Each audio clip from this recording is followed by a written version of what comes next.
Pikeville Police use a network of security cameras to make an auto theft arrest. And a Jenkins woman loses an early round in her lawsuit against her school district. I'm Robin Tillman, and this is the Mountaintop Daily.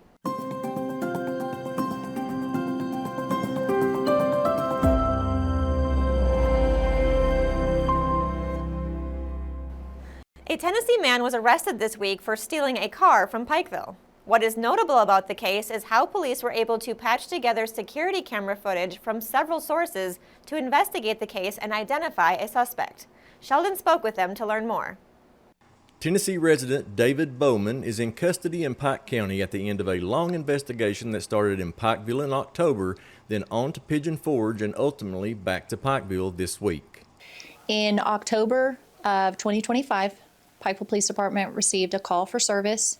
Officers responded, made contact with the victim. The victim advised that their vehicle was parked in front of their residence and it had been stolen. A big part of identifying Bowman was the citywide use of security cameras. Cameras from the city parking garage, the Hampton Inn, and Pikeville Medical Center were only a few of those used. Shortly after the vehicle was entered as a stolen vehicle, then Pikeville police officers started observing video footage from multiple locations in the area of the theft, and then was able to obtain video footage of the suspect, and I believe it was the next date. We were contacted by Pigeon Forge Police Department. They advised they had located the stolen vehicle.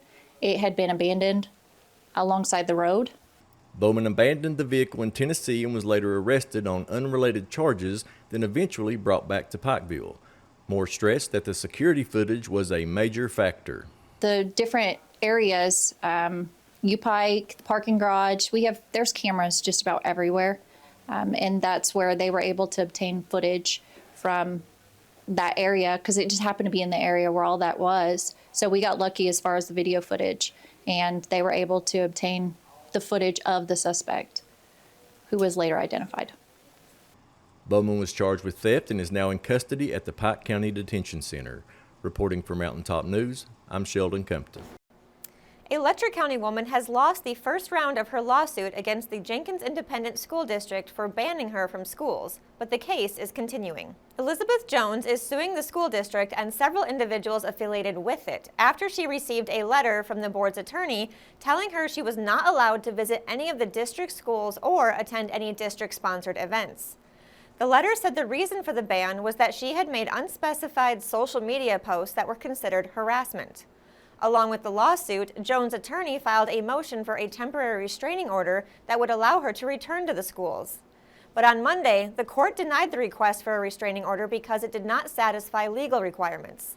The judge's ruling also noted that restraining orders are typically only effective for 14 days and would thus offer little value to her case. However, the ruling was not a complete loss. In his ruling, the judge indicated he will expedite the process of determining whether Jones should be granted a preliminary injunction that would allow her to return to the schools on a more lasting basis.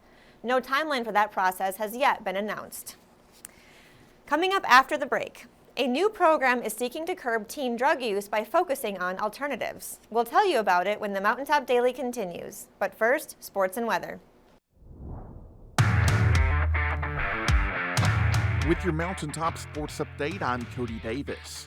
In girls basketball action last night, Pikeville beat Betsy Lane 63-52. A full replay of that game can be found on the Mountaintop Sports Facebook page or the Mountaintop TV app. You can also see winners of post-game awards on our Facebook page. Go and check it out. You can also check out a replay of last night's Hail podcast on our Facebook page. Be sure to go see what the crew had to say about the latest things happening with Pikeville Athletics. In college athletics news, Kentucky men's tennis is set to open the 2026 season today, hosting Dayton in a doubleheader. Play from the Hillary J. Boone Tennis Complex is set to begin at 10 a.m. this morning, with the second match slated for 2 p.m. Admission to both matches is free to the public, and live court feeds will be available on ukathletics.com. Kentucky Athletics Hall of Famer Tubby Smith has been named a recipient of the 2026 Naismith Outstanding Contributor to Basketball Award, honoring his extraordinary and lasting impact on the game, the Atlanta Tip-Off Club announced on Tuesday. Kentucky senior defensive lineman David Gusta has accepted an invitation to participate in the East-West Shrine Bowl to be played January 27th at the Ford Center at the Star in Frisco, Texas. He will join UK teammates Jager Burden and Kendrick Law in Frisco. And finally, Kentucky guard Jalen Lowe will miss the remainder of the season with a shoulder injury that will require surgery, according to Mark Pope in an announcement on Monday. For more sports coverage, follow the Mountaintop Sports Facebook page or visit mountaintop.news and click on the Sports tab at the top of the page. With your Mountaintop Sports Update, I'm Cody Davis. Have a great day, sports fans.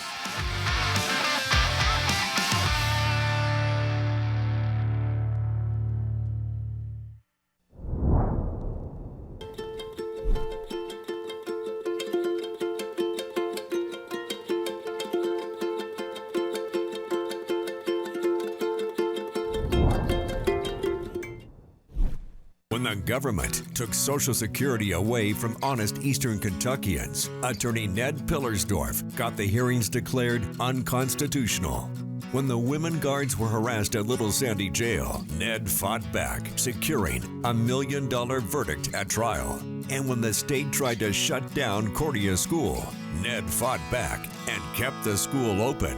Attorney Ned Pillersdorf fights for the underdog, and he's ready to fight for you. Hey, it's Kristen from Appalachian Wireless. We don't just sell 5G and wireless plans, we build them, we service them, and we've been laying the foundation for connectivity right here in our region for over 30 years. From the mountains to the haulers, this is the network built by the people who live here, work here, and believe in keeping our communities connected. Want to know how you can experience the region's best and locally owned network? Visit us at one of our retail locations today, or head online to see all the ways we can help you stay connected. Because we're not just your wireless provider, we are you. We are Appalachian Wireless.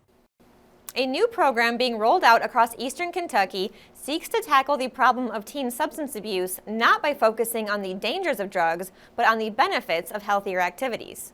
Operation Unite is helping to support the program. Nick spoke with them to learn more about it.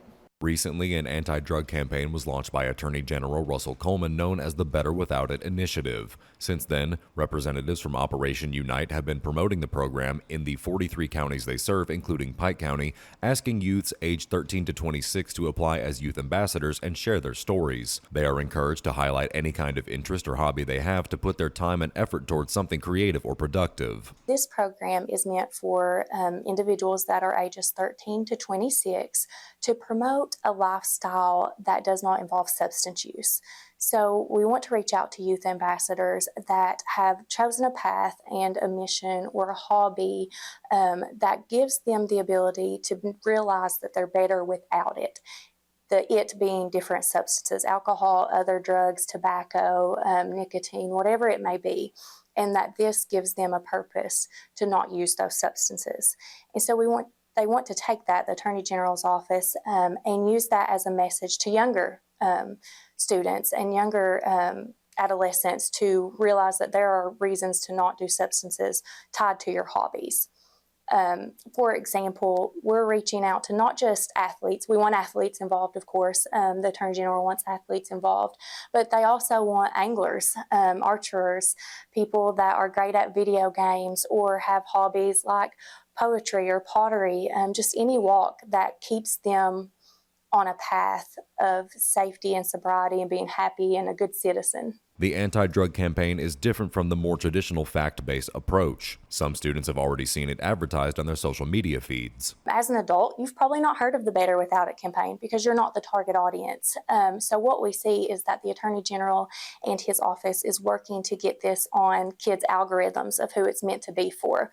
So adolescents are seeing it on their For You pages or on their feeds of their social media. And so it's meeting them where they're at, and it's showing them, there's a different way. It can be a multitude of things that you can do.